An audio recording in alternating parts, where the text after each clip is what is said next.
So আজকে আমরা ফার্স্টে কথা বলবো ম্যানেজমেন্ট নিয়ে। আমরা বিভিন্ন সময় এসএসসি এবং এইচএসসিতে ম্যানেজমেন্ট পড়ে এসেছি, কিন্তু আমরা কেউ এটা জানি না যে ঠিক কেন আমরা ম্যানেজমেন্টটা পড়ে থাকি। সো আজকে আমরা ম্যানেজমেন্টটা কেন পড়ে থাকি এটা জানবো। সো যদি আমি তোমাকে বলে থাকি যে যারা এইচএসসি পাস করতে চলেছো, এইচএসসি পর কেউ একজন এন্টারপ্রেনার বা উদ্যোক্তা হতে যাচ্ছ। সো তুমি যখন উদ্যোক্তা হতে যাচ্ছ, তার মানে তুমি একটা আইডিয়াকে কাজে লাগাচ্ছ, তুমি একটা আইডিয়াকে রেপ্লিকেট করতে যাচ্ছ। সেক্ষেত্রে তোমার মধ্যে কিছু গুণ বা কিছু দক্ষতা থাকতে হবে, অর্থাৎ তোমাকে কিছু স্কিল অ্যাকোয়ার করতে হবে। এই স্কিলগুলো বা এই দক্ষতাগুলোর সাথে তোমাকে পরিচয় করিয়ে দেওয়ার জন্য এসএসসি এবং এইচএসসিতে তোমাকে ম্যানেজমেন্ট পড়ানো হয়, অর্থাৎ তোমাকে শেখানো হয় ব্যবস্থাপনা। ব্যবস্থাপনা ওয়ার্ডটা শুনলে মনে হয় যে ছোট একটা ওয়ার্ড, যেমন মনে হয় এমডি অর্থাৎ ম্যানেজিং ডিরেক্টর। এই একটা ছোট্ট অ্যাব্রিভিয়েশন শুনলে মনে হয় শব্দটার খুব হালকা একটা শব্দ, কিন্তু আসলে একটা বড় অর্গানাইজেশনে বা একটা ব্যবসায় প্রতিষ্ঠানে এই একটা শব্দ সুদূর প্রসারী একটা রোল প্লে করে। এখন আমরা দেখাই তোমাদেরকে এটা একটা বাস্তবিক উদাহরণ। সো আমরা সবাই আজকে ক্লাস করছি 10 মিনিট স্কুলে, রাইট? সো 10 মিনিট স্কুলকে আমি যদি একটা প্রতিষ্ঠান হিসেবে কল্পনা করে থাকি, কিংবা আমি যদি বলে থাকি যে এটা একটা অর্গানাইজেশন হওয়ার পাশাপাশি এটা একটা টিম, তুমি যদি এটাকে একটা দল হিসেবে চিন্তা করো, দল বলার রিজন হচ্ছে 10 মিনিট স্কুল এই টিমটার মধ্যে আমি যদি একটা টিম এই ওয়ার্ডটার উপর একটু এমফাসাইজ করি, দেন আমি বুঝতে পারবো একটা টিম আসলে অনেকগুলো মানুষের সমষ্টি, একটা দল। এই দলটা হিসেবে যদি আমি একটা অর্গানাইজেশনের সাথে এটাকে একটু তুলনা করি 10 মিনিট স্কুলকে, তাহলে দেখতে পাবে যে এখানে অনেকগুলো মানুষ আছে। আচ্ছা, যারা আমাদের সাথে ক্লাসে জয়েন করেছো তারা কারা কারা এবং আমাদেরকে কমেন্টে অলরেডি বলেছো তোমার স্কুল এবং কলেজ, সেটা একটু ঝটপট দেখে নেই।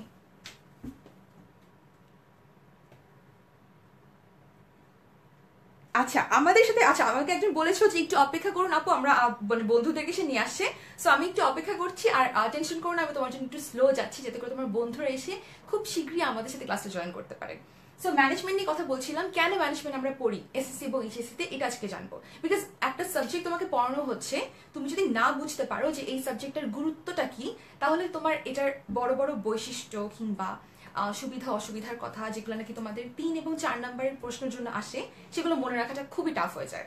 সো আজকের পর আমাদের এটা নিয়ে আর কোনো কনফিউশন থাকবে না। ব্যবস্থাপনা নিয়ে কথা বলছিলাম, 10 মিনিট স্কুল এই ছোট টিমটা নিয়ে যদি কথা বলে থাকি, এই ছোট টিমটা একটা আইডিয়া থেকে এসছে।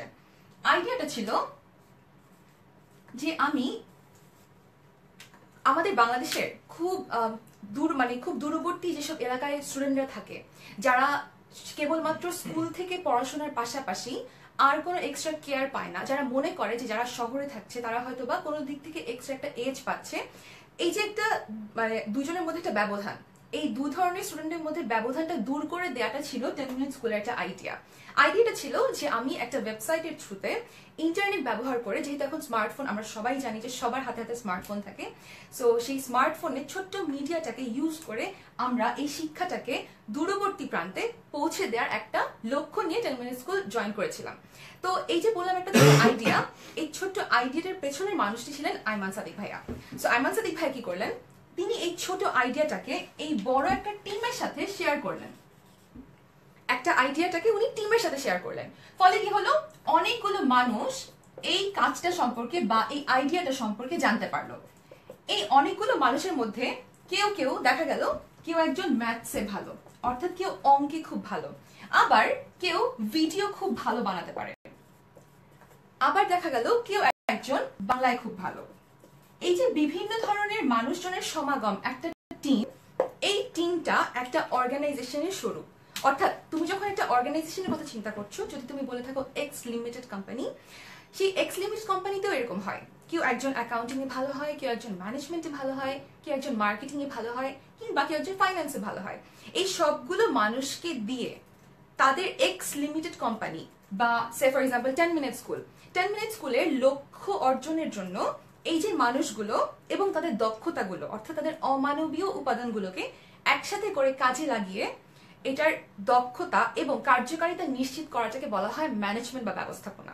এবং সেই ব্যবস্থাপনাটা নিয়ে আজকে আমরা আমাদের ক্লাসে পড়বো। সো যারা আমাদের ক্লাসে অলরেডি জয়েন করেছো তাদেরকে একটু কমেন্ট সেকশনগুলোতে দেখে নিই কারা কারা আমাদের সাথে আছো। আচ্ছা, ছাতক থেকে আছো আমাদের সাথে ইমন, কুষ্টিয়া থেকে জয়েন করেছো সবুজ, আচ্ছা, এডওয়ার্ড কলেজ পাবনা থেকে আছো সোহাগ। আচ্ছা, আমার সাথে আসলে অনেক স্টুডেন্ট আছে আজকে। মুক্তা বলছো সিটি কলেজ থেকে, আর আছো কিংস কলেজ থেকে Saiful. Thank you so much guys, তোমরা তোমাদের ফ্রেন্ডদেরকে অবশ্যই 10 মিনিট স্কুলের ক্লাস আজকে নিয়ে এসো, বিকজ আজকে আমরা ম্যানেজমেন্ট পড়তে যাচ্ছি, যে টপিকগুলো মনে রাখতে সবার খুব কষ্ট হয়ে যায় ওগুলো নিয়ে আজকে পড়ছি। সো এখন তোমাদেরকে এখন একটা ছোট আইডিয়া দিই যে এই ম্যানেজমেন্টটার প্রতিফলনটা তুমি তোমার পার্সোনাল লাইফে কিভাবে নিয়ে আসতে পারো। তোমার যদি আজকে সে ফর এক্সাম্পল তোমার আজকে মনে হলো যে তুমি একটা অ্যাপ বানাবা, একটা ছোট অ্যাপ বানাবা। আমরা যখন মোবাইল ইউজ করি, আমরা মোবাইলে ফেসবুক চালাই, ফেসবুকের জন্য একটা ছোট অ্যাপ ইউজ করি। ঠিক সেরকম তুমি আজকে চিন্তা করলে আমি একটা অ্যাপ বানাবো, যেহেতু এটা ভাষার মাস এবং এই মাসে আমাদের বই মেলা হয়, যেটা আমরা সবাই জানি। সো তুমি চিন্তা করলে যে আমি একটা অ্যাপ বানাবো, যে অ্যাপের মধ্যে বই মেলায় বিভিন্ন প্রকাশনী থাকে, রাইট? সো সেই বই মেলায় আসা প্রকাশনীগুলোর ক্যাটালগ, অর্থাৎ কোন কোন প্রকাশনী থেকে কোন কোন বই বেরোচ্ছে এই সংক্রান্ত তুমি একটা ক্যাটালগ রেডি করবে তোমার অ্যাপের মধ্যে। তোমার এই একটা অ্যাপে ক্লিক করে সবাই পেয়ে যাবে বিভিন্ন প্রকাশকের পাঠানো বিভিন্ন ক্যাটালগ। সো কি হবে, তুমি বাসায় বসে বসে আগে থেকে চিন্তা করে নিতে পারবে যে বইমেলায় আসা এই নতুন ক্যাটালগ থেকে তুমি ঠিক কোন বইটা পিক করবে। এই বইটা তুমি বইমেলা থেকে জাস্ট কিনে নিয়ে চলে আসবে, তোমার অনেক হ্যাসেল কম হবে। তোমার বইমেলায় যে কোনো একটা স্টলে যে অনেকক্ষণ ধরে খুঁজতে হবে না তুমি এক্স্যাক্টলি কোন বইটা চাচ্ছ।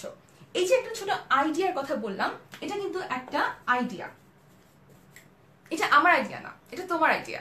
সো তোমার এই ছোট্ট আইডিয়াটাকে তুমি যদি এখন একটা বাস্তবিক রূপ দিতে চাও, তাহলে তুমি ফার্স্টে কি করবে? তুমি ফার্স্টে তোমার এই আইডিয়াটা তোমার বন্ধুদের সাথে শেয়ার করবে। তোমার বন্ধুদের সাথে শেয়ার করার পর তুমি দেখলে তোমার একজন বন্ধু সে বাংলা খুব ভালো পড়ায়, আবার আরেকজন বন্ধু সে কি করে, সে মোবাইলের অ্যাপ খুব ভালো বানাতে পারে।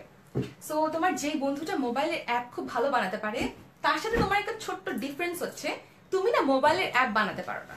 ফর এক্সাম্পল আমি যদি আমার কথা বলি, আমি মোবাইলের অ্যাপ বানাতে পারি না, বাট আমার একটা ফ্রেন্ড সিহান সে মোবাইলের অ্যাপ খুব ভালো বানাতে পারে। সো আমি কি করবো, আমি যখন আমার অনেকগুলো বন্ধুকে এরকম বলবো, অনেকগুলো বন্ধুর মধ্যে থেকে জিহান আমার একজন বন্ধু, জিহান কি বলবে যে আচ্ছা ফাবলিহা আমি তো অ্যাপ বানাতে পারি। সো আমার মনে হয় এই আইডিয়াটাকে আমরা রেপ্লিকেট করতে পারবো, এই আইডিয়াটাকে আমরা একটা বাস্তবিক রূপ দিতে পারবো। এই যে একটা ছোট্ট একটা মেসেজ, একটা আইডিয়া আমার বন্ধুদের সাথে শেয়ার করলাম, আমার একটা বন্ধু অর্থাৎ একজন হিউম্যান রিসোর্সকে আমি পেলাম যে কিনা আমার এই আইডিয়াটার সাথে বা আমার লক্ষ্যের সাথে কানেক্ট করতে পারছে। বিকজ আমার লক্ষ্যটা কি ছিল? আমার লক্ষ্য ছিল একটা অ্যাপ বানানো, যে অ্যাপটাতে ক্লিক করে যে কেউ বইমেলায় বেরোনো বইগুলোর ক্যাটালগ পেতে পারবে। এই ছোট্ট আইডিয়াটা বা লক্ষ্যের সাথে একমত পোষণ করলো আমার একটা ফ্রেন্ড জিহান। এরপর কি করলাম, এরপর আমি আর জিহান মিলে এই আইডিয়াটাকে একটা বাস্তবিক রূপ দিতে শুরু করলাম। কি কি করলাম ফার্স্টে? আচ্ছা, আমাদের যেহেতু অ্যাপ নিয়ে কথা হচ্ছে, অ্যাপ নিয়ে কথা বলার সাথে সাথে একটু দেখে নিই কারো কমেন্ট সেকশনে কিছু বলার আছে কিনা। আচ্ছা, আমাকে হাই আপু বলেছো, শিহাব হাই, আরো হাই বলেছো মাহফুজ, তোমাকেও হাই। আচ্ছা, আর কোনো কমেন্টে যাওয়ার আগে একটু বলে দিই, 10 মিনিট স্কুল একটা অ্যাপ বিল্ড আপ করছে, তবে হ্যাঁ এটা বইমেলার এই অ্যাপের কথা বলছি না। আমরা একটা অ্যাপ বানাচ্ছি 10 মিনিট স্কুলের একটা নিজস্ব অ্যাপ। বিকজ তুমি যখন নাকি ফেসবুকে বসে লাইভ ক্লাস করছো, তোমাকে যখন আমি এখান থেকে একটা ওয়েবসাইটে যাওয়ার জন্য বলছি, অনেকের জন্য কি হয় মোবাইলে সেটা লোড করতে দেখা যাচ্ছে একটু সমস্যা হয়ে যায়। সো তোমাদের সমস্যাটা দূর করার জন্য আমরা 10 মিনিট স্কুল থেকে একটা অ্যাপ বানাতে চলেছি, এবং এই অ্যাপটা আমাদের বানানোর পিছনে যিনি কাজ করছেন তিনি হচ্ছেন সাদমান সিরাজ। সিরাজ একটা অসম একটা গাই। আজকে থেকে তার প্রোফাইলে একটু দেখে আসতে পারো এই অসম গাই আসলে কি কি করছে 10 মিনিট স্কুলের জন্য। তো এই ভাইয়া আমাদের জন্য অ্যাপটা বানাচ্ছে। সো সাদমানের সেই অ্যাপটার প্রতি আমাদের সবার একটা ভালোবাসা রইল। সাদমান, তুমি খুব ফাস্ট আমাদেরকে অ্যাপটা দেখিয়ে দাও, তাহলে আমাদের স্টুডেন্টরা বুঝতে পারবে একটা অ্যাপ বানানোর জন্য এক্স্যাক্টলি কি করতে হয়। তো কথা বলছিলাম বইমেলার জন্য আমরা একটা অ্যাপ বানাবো, সেটা নিয়ে যদি তুমি চিন্তা করে থাকো তোমার বন্ধুকে নিয়ে একটা বইমেলার জন্য অ্যাপ বানাবে, যেহেতু বইমেলার এখন সিজন চলছে, সো এটার সাথে রিলেট করা যেতে পারে, এবং বইমেলা আমার খুব পছন্দের একটা ইভেন্ট, এই জন্য বইমেলার উদাহরণটা নিয়ে আসা। সো এই অ্যাপটা বানানোর জন্য আমাকে আমার ফ্রেন্ড জিহান বললো যে আচ্ছা ফাবলিহা আমার তো এটা বানানোর জন্য মোবাইল লাগবে। আমি বললাম যে রাইট, মোবাইল লাগবে, লিস্ট করে ফেলি কি কি লাগবে। একটা মোবাইল লাগবে। নেক্সট বললো আমার একটা সফটওয়্যার লাগবে। ভালো কথা, এখন বন্ধু বলছে সফটওয়্যার লাগবে অ্যাপ বানানোর জন্য, লক্ষ্যে পৌঁছানোর জন্য যা যা কিছু প্রয়োজন আমাকে সব করতে হবে। আমি কি করলাম, আমি একটা সফটওয়্যার ব্যবস্থা করে দিলাম। দেন আমাকে জিহান বলল যে আমার এটার জন্য খুব ফাস্ট ইন্টারনেট কানেকশন লাগবে। সো আমি কি করলাম, আমি বললাম যে বেস্ট কি হয়, সো আমি একটা ওয়াইফাই কানেকশন নিয়ে নিলাম। ওকে ফাইন, ওয়াইফাই নিলাম। ওয়াইফাই নেওয়ার পর এই ওয়াইফাইটা আমাকে রিচার্জ করতে হবে, করে দিলাম রিচার্জ। এখন টাকা তো দিতেই হবে, যেহেতু একটা বড় একটা লক্ষ্য নিয়ে আগাচ্ছি, সো আমি চাই এখান থেকে কিছু মুনাফা হোক আমার। যেহেতু ব্যবসাটা আমরা করি কিসের জন্য, ডেফিনেটলি মুনাফা অর্জনের জন্য। মুনাফার কথাটা সবসময় মাথায় রেখি যে কোনো একজন উদ্যোক্তা কাজ করে থাকেন। সো আমি কি করলাম, তাকে মোবাইলটা আমার ওয়াইফাইটা রিচার্জ করে দিচ্ছি। আচ্ছা, আমার মোবাইলে রিচার্জ হয়ে গেল, অর্থাৎ আমার ওয়াইফাই এর যে কাজটা আমি ওয়াইফাই এর জন্য রিচার্জ করে দিলাম। আচ্ছা, আমার তাহলে টাকা পয়সার ঝামেলাও চলে গেল। এরপর কি হলো, আমার এত কিছু করার পর সে তখন ইউটিউবে বসে বসে সে কিছুক্ষণ ইউটিউব করলো। ইউটিউব করে সে দেখলো যে আসলে ঠিক কি প্রসেসে অ্যাপটা বানালে সেটা সবচাইতে বেশি কার্যকর হবে। এবং এই সবকিছু পেছনে কাজ করছে আমার যে বন্ধু, সে হচ্ছে জিহান। আচ্ছা, এখন খেয়াল করে দেখো, আইডিয়াটা কিন্তু ছিল আমার, কিন্তু আমি এখানে কোনো রোল প্লে করছি না। আমি কি করছি, আইডিয়াটা তার সাথে শেয়ার করে দিয়েছি। এর ফলে এখানে অনেকগুলো ঘটনার সমন্বয় ঘটলো। ফার্স্ট অফ অল, আমার একটা মোবাইল লাগলো, যে মোবাইলটা ইউজ করে আমি কাজটা করব। নেক্সট, আমার একটা সফটওয়্যার লাগবে, যে সফটওয়্যার দিয়ে আমি অ্যাপটা বানাচ্ছি। নেক্সট, আমার ওয়াইফাই লাগবে। কেন? বিকজ আমার খুব ফাস্ট ইন্টারনেট কানেকশন লাগবে। নেক্সট, আমার ওয়াইফাই রিচার্জ করতে হলো। পরবর্তীতে আমার প্রসেসটা জানার জন্য ইউটিউবিং করতে হলো। এরপর জিহান, যে নাকি কাজটা করে দিচ্ছে, তাকে আমার সঙ্গ দিতে হচ্ছে। এই যে বললাম এতগুলো ঘটনার সমন্বয় ঘটলো, এই এতগুলো ঘটনার সমন্বয়টাই আসলে ছিল আমার এই মোবাইলের অ্যাপ বানানোর জন্য ম্যানেজমেন্ট। আচ্ছা, এখন তোমাদের কাছে একটা ছোট্ট প্রশ্ন আছে, যেহেতু বলে ফেললাম কি কি করে তুমি ম্যানেজ করতে পারো। সো এখন আমাকে একটা ছোট প্রশ্নের উত্তর করে দাও। প্রশ্নটা হচ্ছে খুবই ছোট্ট একটা প্রশ্ন। প্রশ্নটা হচ্ছে ম্যানেজমেন্ট, আচ্ছা এমজিডি লিখলাম, ম্যানেজমেন্ট ঠিক কয়টি এম এর সমষ্টি? ম্যানেজমেন্ট কয়টি এম এর সমষ্টি? আমার মনে হয় যারা ওয়ার্ডটা বুঝতে পারছো ম্যানেজমেন্ট, তারা খুব ইজিলি এই প্রশ্নটার উত্তর আমাকে কমেন্ট সেকশনে ঝটপট করে দিতে পারো, যে ম্যানেজমেন্ট ওয়ার্ডটার মধ্যে ঠিক কয়টা এম এর সমষ্টি আছে। ইটস নট দ্যাট ম্যানেজমেন্ট ওয়ার্ডটার মধ্যে, ম্যানেজমেন্ট বলতে অর্থাৎ ব্যবস্থাপনা বলতে আমরা বলে থাকি এখানে কতগুলো এম দিয়ে স্টার্ট হওয়া কতগুলো ওয়ার্ডের সমষ্টি। যে এম দিয়ে ওয়ার্ড হওয়ার মানে যে ওয়ার্ডগুলো স্টার্ট হয় তার সমষ্টি আমি এখানে তোমাদেরকে পার্সোনাল লাইফে একটা অ্যাপ বানাতে কিভাবে করতে পারো তার মাধ্যমে দেখিয়ে দিয়েছি। যেমন সেটা হতে পারে, নাম্বার একটা বলে দিই, একটা হিন্ট দিয়ে দিই। একটা হিন্ট হচ্ছে মেশিন, আর একটা হিন্ট হচ্ছে যখন রিচার্জ করেছিলাম মানি। এখন তাহলে আমাকে বলো ঠিক এরকম কয়টা এম এর সমষ্টি দিয়ে ম্যানেজমেন্ট অর্থাৎ ব্যবস্থাপনা হয়ে থাকে। আচ্ছা, যেহেতু আমি বলেছি যে আমাদের ম্যানেজমেন্ট এই ওয়ার্ডটার মধ্যে অনেকগুলো এম এর সমষ্টি আছে, তোমাকে আমি এখানে রিয়েল লাইফ একটা এক্সাম্পল দিয়েছি। সো আমাকে তুমি ঝটপট বলে দাও ঠিক কোন কয়টা ওয়ার্ডের সমষ্টি আসলে আমাদের ম্যানেজমেন্ট বা ব্যবস্থাপনা। সো আমি দেখে নিচ্ছি তোমাদের কমেন্ট সেকশনে অ্যান্সার। থ্যাংক গড গাইস, তোমরা অনেক ফাস্ট আমাকে অ্যান্সার করেছো, thank you so much. So সবার ফার্স্টে আমাকে রাইট অ্যান্সার করেছো মানিক। আচ্ছা, মানিক লিখেছে 6M এক্স্যাক্টলি। আচ্ছা, প্রিয়তা লিখেছো 6, দেবজিৎ লিখেছো 6M, অপূর্ব লিখেছো 6M, ইমরান, সাকিব, সিফাত, ফাহাদ, সবাই আমাকে রাইট অ্যান্সার দিয়েছো, thank you so much guys.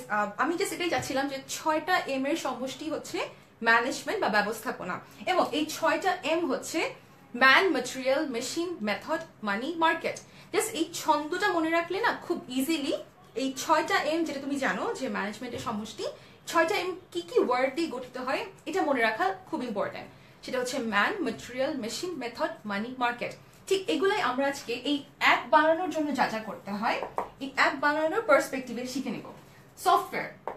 সফটওয়্যারটা ছিল আমার জন্য একটা ডিভাইস, অর্থাৎ সফটওয়্যার ছিল আমার জন্য একটা মেথড। ওয়াইফাই, আচ্ছা এই ওয়াইফাইটা দিয়ে আমার কাজটা করতে হবে, এবং এই ওয়াইফাইটা ছাড়া আমি আসলে এই অ্যাপটা বানাতে পারবো না। আবার যখন রিচার্জ করেছি তখন আমাকে দরকার হয়েছে মানি। এখন ম্যানটা হচ্ছে যেই মানুষটা আসলে আমার অ্যাপটা বানাতে আমাকে হেল্প করছে, যেই মানুষটাকে নিয়ে আমি কাজটা করছি, আইডিয়াটা যার সাথে শেয়ার করেছি, সে আর কেউ না, সে হচ্ছে আমাদের জিহান।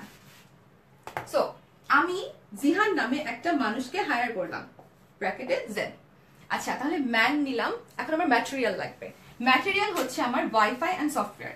আচ্ছা, মেথডের কথা যখন বলছিলাম, মেথডটা বলতে বোঝাচ্ছি যে অ্যাপটা কি করে বানাতে হবে। তুমি সফটওয়্যারটা ইউজ করে বানাচ্ছ, কিন্তু সেটা শেখার জন্য তুমি ইউটিউবের হেল্প নিলে। তাহলে আমি ইউটিউবটাকে যদি বলি মেথড, তাহলে আমার জন্য ম্যাটেরিয়াল হচ্ছে ওয়াইফাই এবং আমার সফটওয়্যার। আচ্ছা, এখন পেয়ে গেলাম ম্যান, পেয়ে গেলাম মেশিন, পেয়ে গেলাম মেথড, মানি, ম্যাটেরিয়াল। এখন আমার মার্কেটটা তাহলে কি হবে? মার্কেটটা হবে যখন তুমি একটা অ্যাপ বানিয়ে ফেলো, এই অ্যাপটাকে তুমি সবার হাতে পৌঁছে দাও। পৌঁছে দেওয়ার জন্য আমরা কি করি? আমরা যখন মোবাইলে কোনো একটা অ্যাপ ডাউনলোড করি, সেই ডাউনলোডটা কোথা থেকে করি? কোনো একটা প্লে স্টোর থেকে। সো আমি এখন যে কোনো একটা প্লে স্টোরে আমার এই অ্যাপটাকে অ্যাভেলেবল করে দিলাম। আচ্ছা, প্লে স্টোর, তাহলে আমার প্লে স্টোরটা হচ্ছে আমার জন্য একটা market. So man, material, machine, method, money, market, এই 6টার একটা পার্সোনাল লাইফ এক্সাম্পল ছিল একটা বইমেলার অ্যাপ। সো এই অ্যাপটা এখন পর্যন্ত সেটা বানানো হয়নি। সো আজকে তোমার জন্য এটা একটা ওপেন ইনভাইটেশন ছিল। যদি তোমার কোনো ফ্রেন্ড এই অ্যাপটা তোমাকে সাথে নিয়ে বানাতে পারে, কিংবা তুমি নিজেই যদি পারো, তাহলে ঝটপট এটা বানানোর একটা কাজ শুরু করে দিতে পারো, এবং এরই মাধ্যমে তুমি একজন নিজেকে এন্টারপ্রেনার বা উদ্যোক্তা হিসেবে আজকে নতুন করে পরিচয় দিতে পারো। আর এটা করার ফলে এই যে বললাম 6টা কাজ তুমি করছো, এই 6টা কাজের মাধ্যমে তুমি ব্যবস্থাপনা অর্থাৎ ম্যানেজমেন্ট ফলো করছো, অর্থাৎ তুমি নিজেও একজন ম্যানেজার হয়ে যাচ্ছ। আচ্ছা, এখন যেহেতু বলে ফেললাম ম্যানেজারের কথা, সো একটু দেখে নি আমাদের কমেন্ট সেকশনে কোনো বন্ধুর কোনো প্রশ্ন আছে কিনা। আচ্ছা, দেবজিৎ বিশ্বাস আমাদের সাথে সাথে অ্যান্সার করেছো man, material, machine, method, money, market. Exactly 6টা এম তুমি বুঝতে পেরেছো, এজন্য তোমাকে কনগ্রেচুলেশনস। আর যারা মনে রাখতে পারোনি তারা জাস্ট আমার সাথে একটু বলো man, material, machine, method, money, market. এই ছন্দটা দিয়ে পড়লে তোমার খুব ইজিলি এটা মনে থাকবে। সো এখন দেখে নিই ম্যানেজমেন্ট করতে গেলে তোমাকে কি কি ফলো করতে হবে, কিংবা যারা ম্যানেজার তারা ঠিক কি কি ফলো করে এই ম্যানেজমেন্টের কাজটি করে থাকে। অথবা আমরা আজকে যেহেতু অ্যাপটা নিয়ে কথা বলছি, সো আমরা অ্যাপটা নিয়েই বলি। যেমন একটা অ্যাপ বানাতে গেলে আমি যদি বলে থাকি যে আমি ম্যানেজমেন্ট বা ব্যবস্থাপনা ফলো করব, আমাকে দুটা জিনিস মেক শিওর করতে হয়। এই দুটা জিনিস হচ্ছে, নাম্বার 1 ইফেক্টিভনেস, নাম্বার 2 এফিসিয়েন্সি। আচ্ছা, তাহলে এই ইফেক্টিভনেস এবং এফিসিয়েন্সি, এই দুইটা ওয়ার্ড বা এই দুইটা বিষয়কে আমাকে সবসময় স্যাটিসফাই করতে হবে। কখন? যখন আমি ম্যানেজমেন্ট বলছি। কিভাবে কাজটা করব এটা একটু দেখি। আচ্ছা, তুমি যখন একটা অ্যাপ বানাতে যাচ্ছ, হতে পারতো আমার কোনো বন্ধু আমি পেলাম না, ঠিক আছে, আমি কি করলাম, আমি একজন সফটওয়্যার ইঞ্জিনিয়ারকে হায়ার করলাম। খেয়াল করো, আমার এই অ্যাপটা বানানোর জন্য আমি যদি বন্ধুকে দিয়ে করিয়ে নিতে পারি, বা আমার বন্ধু যদি উইলিংলি আমার লক্ষ্য অর্জনের জন্য আমার সাথে কাজ করে, তাহলে আমার কস্ট অনেক কম হবে, তাই না? আর যদি আমি একজন সফটওয়্যার ইঞ্জিনিয়ার হায়ার করে নিয়ে আসি, তাহলে আমার অযথাই খরচ বাড়বে। সো আমার খরচ বাড়ানোটা আমার মেইন উদ্দেশ্য না। উদ্দেশ্য হচ্ছে একটা অ্যাপ বানানো। সো আমি যদি একটা অ্যাপ বানাই এবং অ্যাপটা যদি এরকম হয়, অ্যাপটার সাইজ অনেক বড় হয়ে গেল, অ্যাপটা ডাউনলোড ঠিক মতো হয় না, সবার মোবাইলে এটা ফিট হয় না, তাহলে কি হবে? এটা একটা ফেইলিয়ার হবে। একটা ফেইলিয়ার হবে। কেন ফেইলিয়ার হবে? বিকজ আমি অ্যাপটা মানুষের উপকারের জন্য বানাচ্ছিলাম, কিন্তু দেখা গেল অ্যাপটা সবার মোবাইলে ফিট হচ্ছে না। তার মানে কি? আমি ইউজার ফ্রেন্ডলি করে বানাতে পারছি না। আবার তুমি একটা অ্যাপ বানালা খুব সুন্দর করে, প্রকাশকের সব ক্যাটালগ সহ, কিন্তু তুমি যখন স্ক্রল ডাউন করে নিচে নামছো, কোন প্রকাশকের আন্ডারে ক্যাটালগ গুলো এগুলো হারিয়ে যাচ্ছে। সো আবারও সেটা ইউজার ফ্রেন্ডলি হচ্ছে না। ইউজার ফ্রেন্ডলি না হওয়ার মানে হচ্ছে এই অ্যাপটা কার্যকর হচ্ছে না। তার মানে আমাকে যে কাজটা করতে হবে, আমাকে কার্যকর করতে হবে। কার্যকর করার মানে হচ্ছে তোমার অবজেক্টিভটা ফুলফিল করা। অবজেক্টিভটাকে ফুলফিল করতে হবে। আরেকটা কথা বলছিলাম, এফিসিয়েন্সি। এফিসিয়েন্সি হচ্ছে যখন বলছিলাম খরচের কথা, তোমার খরচ সবসময় হতে হবে কম, আর তোমার আয় বা লাভ এটা হতে হবে সব থেকে বেশি।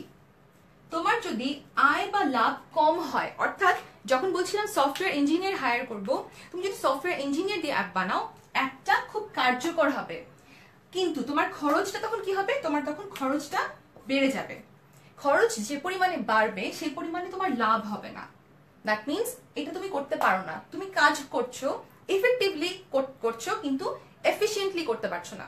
তার মানে আমাকে সবসময় চিন্তা করতে হবে কাজটা ভালো হওয়ার পাশাপাশি, অর্থাৎ এফেক্টিভ ভালো হওয়ার পাশাপাশি কাজটাকে আমার দক্ষ করতে হবে। দক্ষ কখন হবে? যখন আমার খরচ হবে কম এবং আমার লাভ হবে বেশি। এবং এই দুইটা কন্ডিশনকে সবসময় তোমার স্যাটিসফাই করতে হবে, এবং এটাই হচ্ছে ম্যানেজমেন্ট বা ব্যবস্থাপনা। তার মানে হচ্ছে তোমার কাছে আজকে যা সম্পদ আছে, সম্পদ হতে পারে তোমার অ্যাপ বানানোর আইডিয়াটাও তোমার জন্য একটা সম্পদ। তোমার মানবীয় এবং অমানবীয় দু ধরনের সম্পদ হয়। এই man, material, machine, method, money, market, 6টার মধ্যে মানবীয় এবং অমানবীয় উপাদান আছে। সো তোমার মানবীয় এবং অমানবীয় সম্পদগুলোকে দক্ষতার সাথে কার্যকরীভাবে যখন কাজে লাগিয়ে প্রাতিষ্ঠানিক লক্ষ্য অর্জন করতে পারো, সেটাই হচ্ছে ব্যবস্থাপনা বা ম্যানেজমেন্ট। আমার মনে হয় এই সংজ্ঞাটা যদি তুমি মনে রাখতে পারো, তাহলে তোমার পরীক্ষার হলে ম্যানেজমেন্ট বেসড যে কোনো প্রশ্নের 1-2 নাম্বার অ্যান্সার করা তোমার জন্য কোনো বিগ ডিল না। যে কোনো কোয়েশ্চেনের মধ্যে দেখবা ম্যানেজমেন্ট বা ব্যবস্থাপনা থেকে এই 6টা এম থেকে কোয়েশ্চেন আসে। সো এটার জন্য তোমাকে আজকে এখানে প্রিপেয়ার করে দেওয়া হলো। তোমার যদি মনে হয় তোমার ফ্রেন্ডদের সাথে শেয়ার করতে চাও, অবশ্যই ভিডিওটা শেয়ার করে দিও। আর আমি একটু এপাকে দেখে আসি তোমাদের কমেন্ট সেকশনটা, যদি কারো কোনো কোয়েশ্চেন থাকে। আচ্ছা, আমাদের সাথে আজকে একজন জিহান আছে। জিহান ইসলাম, তোমাকে আমাদের সবার পক্ষ থেকে একটা হাই। আর আসলে তোমাকে নিয়ে আজকে কথা হচ্ছিল, তুমি খেয়াল করেছো কিনা জানি না। সাদমান সিরাজ আমাদের সাথে জয়েন করেছেন। সাদমান সিরাজ সেই ব্যক্তি যে কিনা আমাদের জন্য অ্যাপটা বানাচ্ছে। Thank you so much Sadman join করার জন্য।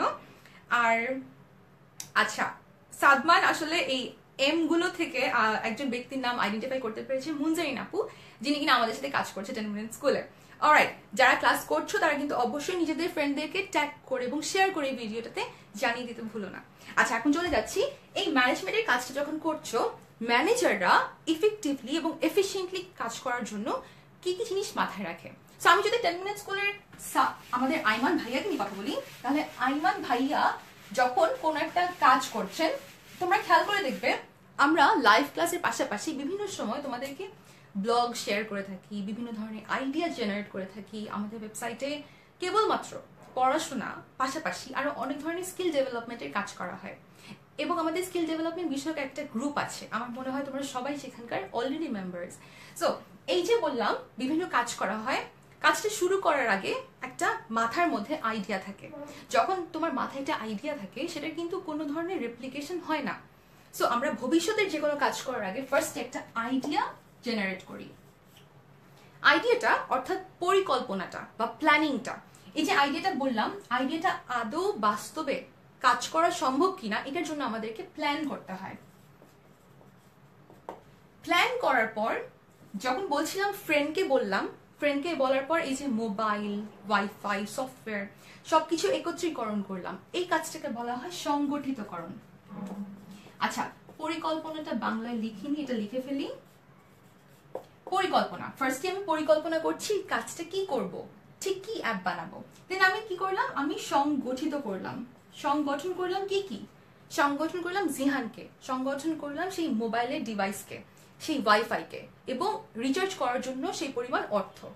এরপর আমরা করি, এই যে বললাম জিহান ভাইয়াকে নিয়ে আসলাম, জিহান ভাইয়া এই পর্যায়ে ছিল আমার জন্য উপাদান। এখন জিহান ভাই আমাদের সাথে কাজ করছে, জিহান ভাই কাজ করার জন্য জিহান ভাই আমাদের এই অ্যাপটা বানানোর জন্য একজন কর্মী হয়ে গেলেন। আচ্ছা, আমি কি করলাম, কর্মী সংস্থান করলাম। আচ্ছা, এর পরবর্তীতে পরিকল্পনা করার পর সংগঠন করলে উপাদানগুলোকে, দেন তুমি কর্মী সংস্থান করলে। এরপর তুমি কর্মীকে অর্থাৎ জিহানকে বললে যে ঠিক কি কাজ করতে হবে। কাজটা করার জন্য আমি তাকে একটা নির্দেশনা দিলাম। আচ্ছা, নির্দেশনা দেওয়া হয়ে গেল। কাজ করতে করতে একটা পর্যায়ে এসে জিহান ভাইয়া খুব বোর হয়ে গেল। এখন কি করতে হবে, জিহান ভাইয়াকে একটু চিয়ার আপ করতে হবে। সো জিহান ভাইকে চিয়ার আপ করার জন্য কি করবো, জিহান ভাইকে চিয়ার আপ করার জন্য আমরা বলবো, জিহান ভাই তোমাকে একটু কফি বানাই দিই, তুমি কি কফি খাবা? জিহান ভাই বললো হ্যাঁ আচ্ছা ঠিক আছে আমি কফি খাবো। তাহলে কি করলাম, তাকে আমি কফি বানাই দিলাম। কফি বানানোর রিজনটা কি, কেন কফি বানাই দিলাম? আমার তো কোনো লাভ নাই কফি খায়। সো আমি কেন তাকে কফি বানিয়ে দিলাম, বিকজ যেহেতু উনি বোর হয়ে যাচ্ছেন, সো আমরা চাই যে উনি বোর না হন, উনি আমার কাজটা, আমার অ্যাপটা যাতে সময় মতো বানিয়ে দিতে পারেন, আমার লক্ষ্যটা যাতে ঠিক মতো, উদ্দেশ্যটা যেন পূরণ হয়, এই জন্য তাকে আমি কফি খাওয়াচ্ছি। অর্থাৎ আমি তাকে কাজের জন্য প্রেরণা দিচ্ছি। আচ্ছা, প্রেরণা ওয়ার্ডটা শুনে খুব বড় একটা ওয়ার্ড হয়, বিকজ আমরা সাধারণত রিয়েল লাইফে প্রেরণা শব্দটা আসলে ব্যবহার করি না। আমরা যে শব্দটা বলে থাকি সেটা হচ্ছে মোটিভেশন। সো আমি তাকে কাজ করার জন্য, মোটিভেট করার জন্য আমি তাকে চা কফি বানিয়ে খাওয়াচ্ছি। নেক্সট, চা কফি বানিয়ে খাওয়ানোর পর আমি কি করছি, আমি তার যখন যা লাগছে, অর্থাৎ যখন সে একটা কাজ করতে যাচ্ছে, কাজের সময় যা যা লাগবে সবকিছুর যোগান দিচ্ছি টাইম টু টাইম। এইটাকে বলে সমন্বয় করা। সমন্বয় করছি। এবং ফাইনালি তিনি আমাকে বললেন যে ফাবলিহা একটা অ্যাপ তো রেডি। আমি কি করলাম, তখন চেক করলাম যে অ্যাপটাতে গিয়ে প্লে করে দেখলাম যে অ্যাপটাতে আসলেই কি আমার প্রকাশক সবার, যারা বইমেলায় স্টল দিয়েছে, সবার ক্যাটালগটা আসছে কিনা, এবং এটার কি সাইজটা ছোট কিনা। যত ছোট তত আমার মোবাইলে এটাকে অ্যাডজাস্ট করতে ইজি হবে। এই সব কিছু মেক শিওর করার কাজটাকে বলা হয় নিয়ন্ত্রণ করা। ঠিক এই যা যা কাজ বললাম আমি করছি এই একটা অ্যাপ বিল্ড করার জন্য, এই অ্যাপটা বানানোর জন্য। এই সবগুলো কাজ হচ্ছে ম্যানেজমেন্টের বিভিন্ন কার্যাবলী। সো খেয়াল করে দেখো, তুমি কিন্তু একটা অ্যাপ বানানোর জন্য যা কিছু করতে হয় এটা শেখার সাথে সাথে তুমি ব্যবস্থাপনার কার্যাবলীগুলোকে খুব ইজিলি শিখে ফেলছো। খেয়াল করো, আমি জাস্ট বলেছিলাম আমার একটা আইডিয়া আমি জিহান ভাইয়ের সাথে শেয়ার করে একটা অ্যাপ বানাবো। তোমাকে এরই মধ্যে শিখিয়ে দিলাম ঠিক কি কি বিষয় নিয়ে ম্যানেজমেন্ট গঠিত: man, material, machine, method, money, market. এবং এর সাথে বলে দিলাম ব্যবস্থাপনার কার্যাবলীগুলো কি কি। এই 7টি কার্যাবলীকে আমরা ব্যবস্থাপনার কার্যাবলী বলে থাকি। কেননা যখন 10 মিনিট স্কুলে আইমান, সে ফর এক্সাম্পল আইমান ভাইয়া আজকে তোমাদের জন্য একটা নতুন ব্লগ লিখছেন। সো আইমান ভাই কি করবেন, ফার্স্টে তিনি প্ল্যান করবেন যে ঠিক কি বিষয় উনি বানাতে যাচ্ছেন ব্লগটা। দেন উনি ঠিক করবেন ওটার মধ্যে কি কি কন্টেন্ট থাকবে। দেন উনি ঠিক করলেন এই অ্যাপটা বানানোর জন্য ওনার কি কারো কাছ থেকে কোনো আইডিয়া নিতে হবে কিনা, অর্থাৎ উনি কি কারো কাছ থেকে কোনো ইন্টারভিউ নেবেন, উনি কি কারো কাছ থেকে জানবেন যে এই বিষয় সম্পর্কে ওনার থেকে ভালো যিনি জানেন তার আইডিয়াটাকে উনি এনে ব্লগের মধ্যে মিলিয়ে দিবেন। আরো কি করবেন, উনি সে ফর এক্সাম্পল উনি ইজনাতকে বললেন যে ইজনাত আমার জন্য আমি একটা ব্লগ লিখবো, সো আমাকে এটার জন্য যা যা কিছু দরকার হয় তাই একটু প্রিপেয়ার করে দাও। জাস্ট উনি ইজনাতকে বলে প্রিপারেশন নিলেন। আচ্ছা, পরবর্তীতে উনি কি করলেন, উনি মাঝখানে খুব বোর হয়ে গেলেন। সো বোর হয়ে যাওয়ার পর ওনাকে জোয়া একটা কফি এনে দিল। এরপর সমন্বয় সাধন করবেন কিভাবে, যে ব্লগটা তিনি লিখলেন এই ব্লগটাকে তখন পাবলিশ করা হবে। দেন নিয়ন্ত্রণ।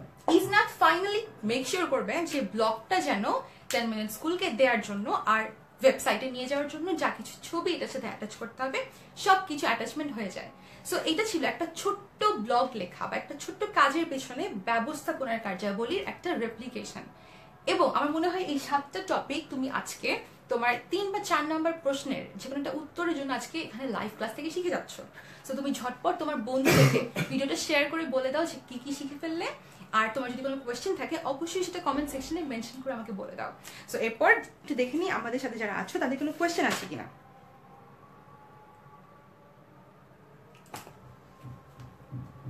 আচ্ছা, আমাদের সাথে আজকে লাইভ ক্লাসে ফার্স্ট এসেছে শাহিন আলম।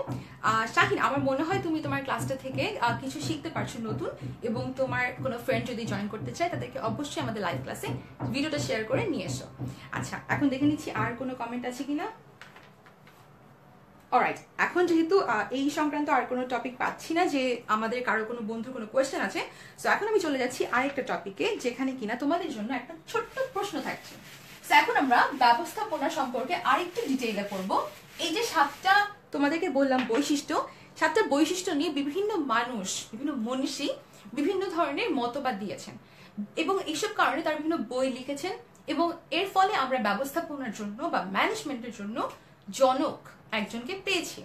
সো তোমাদেরকে এখন কোয়েশ্চেনটা হচ্ছে, তোমরা আমাকে কমেন্ট সেকশনে খুব দ্রুত, আমার মনে হয় এটা সবার মুখস্থ, জাস্ট আমাকে জানিয়ে দাও ব্যবস্থাপনার জনক কে। আমি ওয়েট করছি তোমাদের উত্তরের জন্য। কমেন্ট সেকশনে জাস্ট আমাকে নামটা মেনশন করে বলে দাও ব্যবস্থাপনার জনক কে। খুব ফাস্ট, আমি তোমাদের কমেন্টের জন্য ওয়েট করছি। আচ্ছা, কমেন্টের জন্য ওয়েট করার সাথে সাথে আমার মনে হয় তোমাদেরকে একটা অপশন দিয়ে দেওয়া যায়। সো অপশনটা হচ্ছে, আমি জানি তোমরা সবাই সেটা পারো, বাট তারপরেও আমার মনে হয় একটু অপশনটা দিয়ে দিলে ইজি হয়ে যাবে। আমাকে এ অথবা বি যে কোনো একটা কমেন্ট সেকশনে মেনশন করে দাও। জাস্ট জাস্ট আমাকে কমেন্ট সেকশনে বলে দাও যে ব্যবস্থাপনার জনক কে, এর উত্তরটা এ হবে নাকি বি হবে। এটা খুবই ছোট্ট একটা প্রশ্ন ছিল তোমাদের জন্য, আশা করি সবাই এটার উত্তর ঠিকঠাক মতো করে দিতে পারবে। সো আমি দেখে নিচ্ছি তোমাদের কমেন্ট সেকশন। আচ্ছা, দেখে নিই কে সবার আগে রাইট অ্যান্সারটা দিল। ওকে, আচ্ছা, তন্ময় আমাদেরকে ফার্স্ট রাইট অ্যান্সার করেছো, Henri Fayol, thank you so much. আর আরো আমাদেরকে রাইট অ্যান্সার করেছো বাপ্পি, রানা, রৌনক, খালেদ সুমন, প্রিয়তা, সাগর। আমি সবার নামগুলো একটু জানিয়ে দিচ্ছি যারা যারা আমাদের সাথে ক্লাস করেছো এবং রাইট অ্যান্সারটা সবার আগে দিয়েছো। নুরিন বলেছো, পথিক বলেছো, সাকিব বলেছো, হ্যাঁ সীমান্ত বলেছো আধুনিক ব্যবস্থাপনার জনক Henri Fayol, thank you so much. আর হ্যাঁ সবাই আমাদেরকে রাইট অ্যান্সার দিচ্ছ, হেনরি ফেওল। দেবজিৎ বলেছো, আদনান বলেছো, সিফাত বলেছো। Thank you so much guys, তোমরা রাইট অ্যান্সার দিতে পেরেছো, এই জন্য তোমাদেরকে অনেক অনেক থ্যাঙ্কস। সো এখন তোমাদের জন্য আরেকটা ছোট্ট কোয়েশ্চেন রেখেছি, সেটা হচ্ছে যেহেতু তোমরা সবাই জানো হেনরি ফেওল, সো এখন প্রশ্নটা হচ্ছে,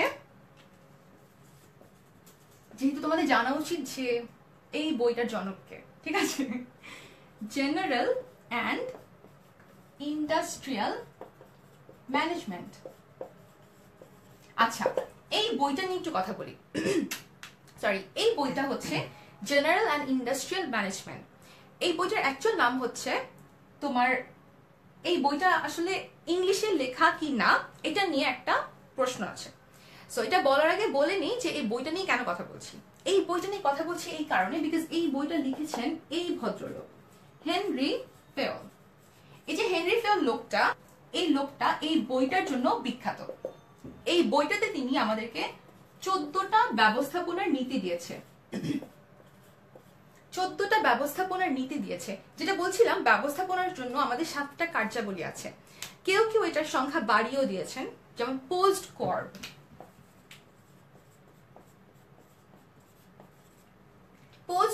এল গুলিক আমাদেরকে এটা দিয়েছেন।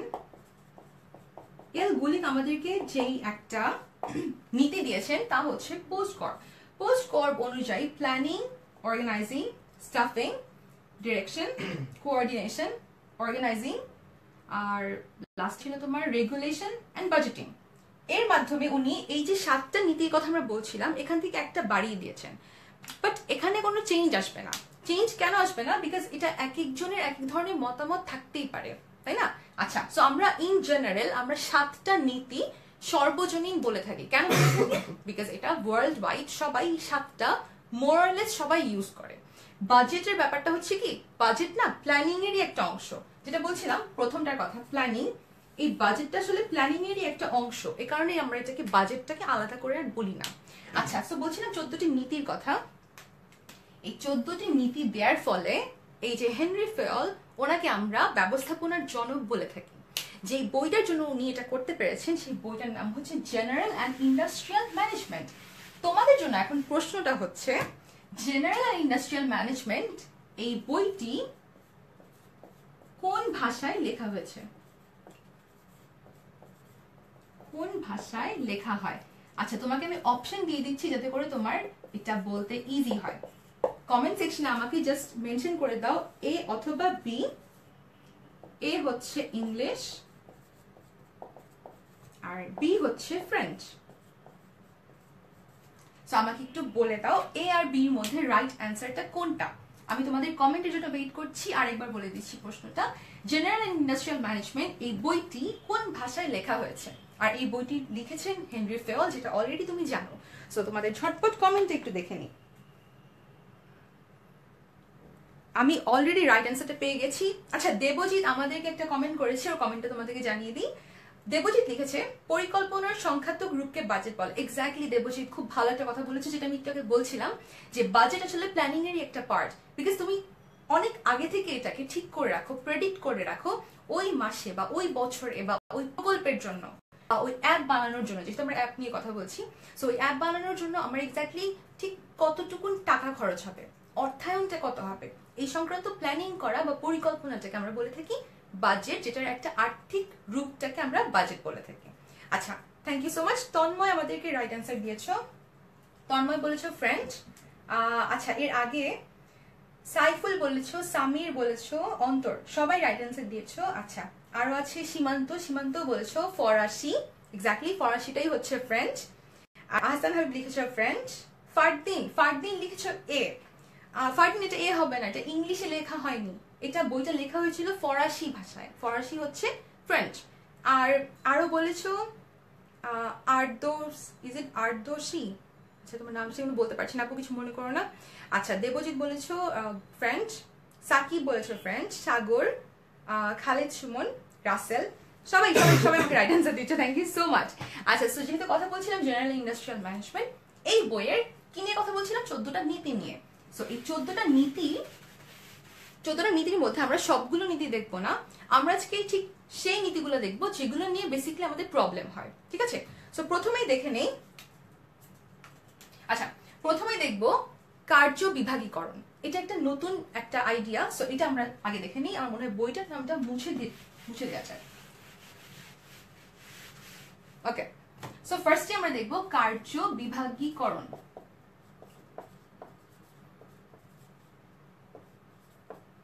কার্য বিভাগীকরণ বলতে আসলে কি বোঝায়? হেনরি ফেওলের মতে উনি বলেন যে একটা ব্যবসায় প্রতিষ্ঠানে, যদি তুমি একটা ব্যবসায় প্রতিষ্ঠানের কথা চিন্তা করো, একটা ব্যবসা প্রতিষ্ঠানে অনেক ধরনের ডিপার্টমেন্ট থাকে না? একটা ডিপার্টমেন্টে এক এক ধরনের মানুষ কাজ করে থাকে, যিনি যেই বিষয়ে দক্ষ তাকে সেই বিষয়টার কাজ করতে দেওয়া হয়। একটা অর্গানাইজেশনে অ্যাকাউন্টিং ডিপার্টমেন্ট থাকে, ফাইন্যান্স ডিপার্টমেন্ট থাকে, মার্কেটিং ডিপার্টমেন্ট থাকে।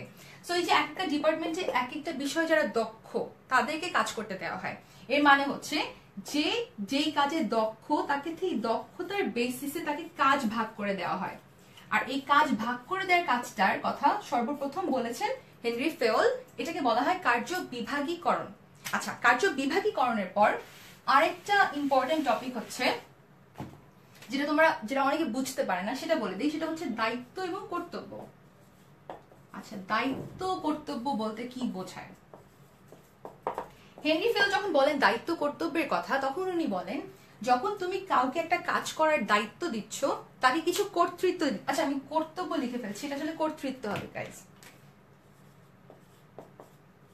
আচ্ছা আমি কর্তব্যটা ভুলে লিখে ফেলছিলাম, হ্যাঁ এটা আই গেস ওভারলুক করা যায়, এটা লেখার ভুল ছিল।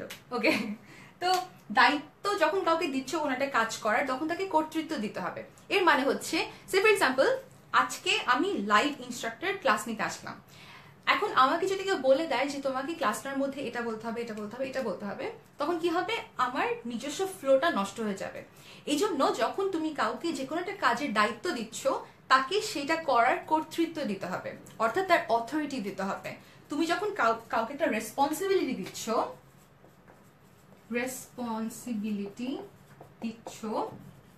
তখন স্বাভাবিকভাবে তাকে কিছু অথরিটি দিতে হবে, অর্থাৎ সেই কাজটি করার জন্য তার যা যা কিছু প্রয়োজন এটা তাকে দায়িত্ব দিয়ে দেওয়া হবে, সে যাতে সেই কাজটা করার জন্য সম্পূর্ণ রাইট পায়। এই একটা ছোট্ট চেঞ্জ তোমার অর্গানাইজেশনে অনেক কিছু বদলে দিতে পারে। কি হবে? তুমি যদি খুব বেশি কেন্দ্রীকরণ হও, অর্থাৎ তুমি যদি মনে করে থাকো যে তুমি সব ধরনের, আচ্ছা কেন্দ্রীকরণ, তুমি যদি মনে করো তুমি সব কর্তৃত্ব অর্থাৎ সব পাওয়ার তুমি তোমার হাতে রাখবে, তাহলে যিনি কাজ করছে তাকে তুমি রেসপন্সিবিলিটি দিচ্ছ, তুমি তাকে কাজ করার জন্য দায়িত্ব দিচ্ছ, কিন্তু তুমি তাকে কোনো অথরিটি দিচ্ছ না, তাকে তুমি কোনো কর্তৃত্ব দিচ্ছ না, তাহলে সে তোমার অর্গানাইজেশনে বেশি দিন কাজ করবে না। এই ছোট সাইকোলজিক্যাল চেঞ্জটা হেনরি ফেওল আমাদেরকে ফার্স্টে বলেছেন। এই কারণে উনি কি বলেছেন যে কেন্দ্রীকরণের পাশাপাশি বিকেন্দ্রীকরণটাও আসলে অনেক সময় কাজে লাগে। কেন্দ্রীকরণ কখন করবে? তুমি যখন চাইবে যে তোমার ব্যবসা প্রতিষ্ঠানের সব দায় দায়িত্ব তোমার হাতে থাকুক। আর বিকেন্দ্রীকরণ কখন করবে? যখন তোমার মনে হবে তোমার অর্গানাইজেশনে কিছু কিছু ক্ষেত্রে অথরিটিটাকে তোমার মানুষের মধ্যে ডেলিগেট করে দিতে হবে, সেই অথরিটি পাওয়ারটাকে ডেলিগেট করে দিয়েটা হচ্ছে বিকেন্দ্রীকরণ।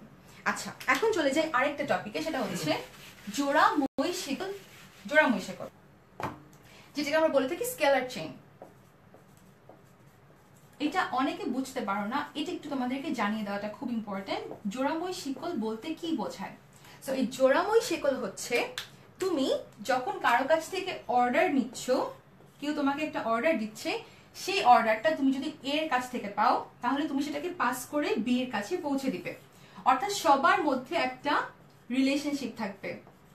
এবং সবাই একটা কাজের কথা চিন্তা করে একটা লক্ষ্য অর্জনের জন্য কাজটা করে থাকবে। এটাকে বলা হয় জোড়া মই শেকল, অর্থাৎ তুমি কারো কাছ থেকে নেওয়া অর্ডার, তোমার ঊর্ধ্বস্তনের কাছ থেকে পাওয়া অর্ডার তুমি অধস্তনের কাছে যখন সেটাকে পৌঁছে দিচ্ছ তখন সেটাকে আমরা বলে থাকি জোড়া মই শেকল। আচ্ছা, আদেশের ঐক্য আর নির্দেশনার ঐক্য, আমার মনে হয় এটা নিয়ে অনেকের একটু সমস্যা থাকে, তো এটা একটু বলে দিই। সেটা হচ্ছে আদেশের ঐক্য এবং নির্দেশের ঐক্য। আদেশের ঐক্য আর একটা হচ্ছে নির্দেশের ঐক্য। আচ্ছা, আদেশের ঐক্যটা আর নির্দেশের ঐক্যটা আমি কিভাবে মনে রাখতাম সেটা আজকে তোমাদেরকে বলি। তো আমি কি মনে রাখতাম? আমি মনে রাখতাম বস ইকুয়ালস টু 1, এটা মনে রাখতাম। আর নির্দেশনার ঐক্য মনে রাখতাম অর্ডার ইকুয়ালস টু 1। কেন বললাম এই কথাটা? কথা বলার রিজন হচ্ছে আদেশের ঐক্য যদি আমি বলি বস ইকুয়ালস টু 1, আমার বস সবসময় একজন হবে। অর্থাৎ আমি, আচ্ছা সে ফর এক্সাম্পল আমি সি এই অবস্থানে আছি, আমার উপরে আছে বি এবং এ। সো আমাকে সবসময় এ এবং বি এর কাছ থেকে হয়ে বি এর অর্ডারটা আমি সবসময় অ্যাকসেপ্ট করব। আমি সবসময় বি এর কাছ থেকে অর্ডার নিব, ঠিক আছে? এখন কোনো কারণে যদি আমাকে কখনো এ অর্ডার দেয় এবং এদিক থেকে বি অর্ডার দিল, তখন আমার মধ্যে একটা কনফিউশন হবে। তখন আমি চিন্তা করবো যে আমি এক্স্যাক্টলি কার অর্ডারটা ফলো করব। এই কারণে এই কনফিউশনটা যাতে না হয়, এই জন্য সবসময় অর্ডারটা একজনের কাছ থেকে আসতে হবে, সেটা হচ্ছে বি। আমি সবসময় বি এর কাছ থেকে যা অর্ডার পাবো আমি কেবল সেই কাজটা করব। বি যদি আমাকে বলে বিকাল 4টার মধ্যে একটা প্রজেক্ট রেডি করে দিতে, এই যদি বলে সকাল 11টার মধ্যে রেডি করে দিতে, তাহলে আমি কার কমান্ডটা অ্যাকসেপ্ট করব? আমি কেবলমাত্র বির কমান্ড অ্যাকসেপ্ট করব, বিকজ আমার ইমিডিয়েট যিনি সিনিয়র, আমার বস হচ্ছে বি। এবং যে কোনো অর্গানাইজেশনে যে কোনো কাজ করতে গেলে বস ইকুয়ালস টু 1, অর্থাৎ আদেশের ঐক্য, অর্থাৎ একজনের কাছ থেকে তুমি অর্ডার বা কমান্ড নিচ্ছ। আচ্ছা, চলে যাই নির্দেশনার ঐক্যে। নির্দেশনার ঐক্য হচ্ছে অর্ডার ইকুয়ালস টু 1, অর্থাৎ তুমি সবসময় তোমার নিচে যারা থাকবে কেবল তাদেরকেই অর্ডার প্লেস করতে পারবে, কখনো অর্ডারটা উপর দিকে দেওয়া যাবে না। এটাই হচ্ছে নির্দেশনার ঐক্য, অর্থাৎ অর্ডার ইকুয়ালস টু 1, এবং অর্ডারটা সবসময় তোমার অধস্তনকে তুমি দিতে পারবে। এটা ছিল আমাদের 14টা নীতির মধ্যে সেই সমস্ত নীতি যেগুলো নিয়ে খুব বেশি কনফিউশন হয়। সো এখন দেখে নিব, কমেন্ট সেকশনটা একবার ভিজিট করে আসা উচিত, যদি কারো কোনো কোয়েশ্চেন থাকে সেটা জানা হয়ে যাবে। আচ্ছা, আমাদের সাথে খুলনা এবং কুষ্টিয়া থেকে জয়েন করেছো মুন্সি হাদি, আর আলমগীর জয়েন করেছো ইউকে থেকে। Thank you so much guys আমাদের সাথে জয়েন করার জন্য। সো নিজেদের ফ্রেন্ডদেরকে কিন্তু ভিডিওটা অবশ্যই শেয়ার করে দিয়ে বলে দিও যে আমাদের লাইভ ক্লাসে আজকে আমরা ম্যানেজমেন্ট পড়তে চলেছি। আচ্ছা, এখন চলেছি এফডব্লিউ টেইলর নিয়ে কিছু কথা বলতে। সো এফডব্লিউ টেইলর, তাকে বলা হয় বৈজ্ঞানিক ব্যবস্থাপনার জনক। এফডব্লিউ টেইলরকে বলা হয় বৈজ্ঞানিক ব্যবস্থাপনার জনক, ঠিক আছে? এটা লিখে দেই, বৈজ্ঞানিক ব্যবস্থাপনা। কেন এই বৈজ্ঞানিক ব্যবস্থাপনার জনক তাকে বলা হয়, এটা আজকে আমরা শিখবো। সো এর আগে একটু জেনে নেই যে এই বৈজ্ঞানিক ব্যবস্থাপনার জনক তাকে বলার পিছনে রিজনটা কি। বৈজ্ঞানিক ব্যবস্থাপনার জনক বলার পিছনে একটা বই আছে। এই বইটা হচ্ছে, এই বইটার নামটা এখন তোমরা আমাকে বলবে। বৈজ্ঞানিক ব্যবস্থাপনার জনক আমরা এফডব্লিউ টেইলরকে বলে থাকি। এখন একটা বই আছে, সেই বইটা লিখেছেন এফডব্লিউ টেইলর। কোশ্চেনটা হচ্ছে এফডব্লিউ টেইলর এর গ্রন্থ কোনটি? তোমাদের সুবিধার জন্য আমি তোমাদেরকে অপশনটা একটু মেনশন করে দিচ্ছি। আমার মনে হয় খুব ইজি হবে তোমাদের জন্য, জাস্ট এ বি সি একটা পিক করে দেওয়া। Option A, wealth of Nations. আচ্ছা, অপশন বি, সায়েন্টিফিক ম্যানেজমেন্ট। এখন তোমরা আমাকে বলো যে, এখন বললাম যে সায়েন্টিফিক ম্যানেজমেন্ট, আচ্ছা বইটার নামটা actually principles of scientific management. Okay, so ঝটপট আমাকে একটু মেনশন করে দাও কমেন্ট সেকশনে যে এফডব্লিউ টেইলর এর গ্রন্থ নিচের কোনটি? Principles of scientific management. যারা রাইট অ্যান্সারটা পারো তাদের জন্য কিন্তু ওয়েট করার দরকার নেই। আমার মনে হয় অলরেডি আমরা রাইট অ্যান্সারটা পেয়ে যাচ্ছি। হ্যাঁ, এক্স্যাক্টলি, আমরা অলরেডি অনেক অ্যান্সার পেয়ে যাচ্ছি। হ্যাঁ, এক্স্যাক্টলি, আমাদেরকে অলরেডি ফার্স্টে রাইট অ্যান্সারটা দিয়েছি, তার নামটা বলে দিই। সীমান্ত সবার ফার্স্টে রাইট অ্যান্সারটা করেছো, প্রিন্সিপালস অফ সায়েন্টিফিক ম্যানেজমেন্ট। আচ্ছা পল্লব বলেছো এ হবে, হ্যাঁ এ হবে না, বিকজ এ যে বইটার নামটা লিখেছি ওয়েলথ অফ নেশনস, এই বইটা আসলে লিখেছেন অ্যাডাম স্মিথ। অ্যাডাম স্মিথ ওনারও একটা নাম আছে, ওনাকে আমরা বলে থাকি অর্থনীতির জনক। আচ্ছা তো সেই অ্যাডাম স্মিথ তিনি ওয়েলথ অফ নেশনস এই বইটা লিখেছেন। আর আমাদের জন্য ফ্রেডরিক উইনস্লো টেইলর অর্থাৎ F.W. টেইলর তিনি যে বইটা লিখেছেন সেটি হচ্ছে অপশন বি। অপশন বি হচ্ছে প্রিন্সিপালস অফ সায়েন্টিফিক ম্যানেজমেন্ট, যেটা কিনা এই প্রশ্নের রাইট অ্যান্সার। আমরা দেখে নিই আমাদেরকে রাইট অ্যান্সারটা কারা কারা লিখেছো। সীমান্ত যার কথা বলে দিলাম, ফার্স্টে আমাদের রাইট অ্যান্সার দিয়েছো। আচ্ছা পরবর্তীতে দিয়েছো আদনান, তন্ময়, আরো দিয়েছো Riyad, Sakib Al Fahad, Moudud, Khaled Sumon, thank you so much guys. Nurin লিখেছো, রাসেল লিখেছো, আচ্ছা আর সাইফুল ইসলাম, হ্যাঁ সাইফুল ইসলাম দিয়েছো, আরো দিয়েছো আচ্ছা ওয়াউদুদ, হ্যাঁ ওয়াউদুদ দিয়েছো, আচ্ছা একটু আগে একজন ছিল মৌদুদ তিনিও দিয়েছো, আর সাকিব আল ফাহাদ দিয়েছো। অচেনা পথিক, আচ্ছা অচেনা পথিক খুব ইন্টারেস্টিং একটা নাম, অচেনা পথিকও আমাদের রাইট অ্যান্সার করেছো। আচ্ছা তার মানে ফ্রেডরিক উইনস্লো টেইলর যেই বইটার কারণে বৈজ্ঞানিক ব্যবস্থাপনার জনক হয়েছেন সেই বইটা হচ্ছে প্রিন্সিপালস অফ সায়েন্টিফিক ম্যানেজমেন্ট। তো এখন আমরা দেখবো কেন তাকে আমরা আসলে প্রিন্সিপালস অফ সায়েন্টিফিক ম্যানেজমেন্ট তোমার জনক বলে থাকি, অর্থাৎ বৈজ্ঞানিক ব্যবস্থাপনার জনক বলে থাকি। তিনি একবার একটা কারখানায় ম্যানেজার হিসেবে গিয়েছিলেন। কারখানাটাতে একটা শবেল দিয়ে, অর্থাৎ ওরা বিভিন্ন ধরনের আমরা বলি না কোদাল দিয়ে কাজ করে, তো ওরা ওই কোদাল দিয়ে কাজ করতো, ওরা এক কোপে অনেক কম্পোনেন্টস আলাদা করত।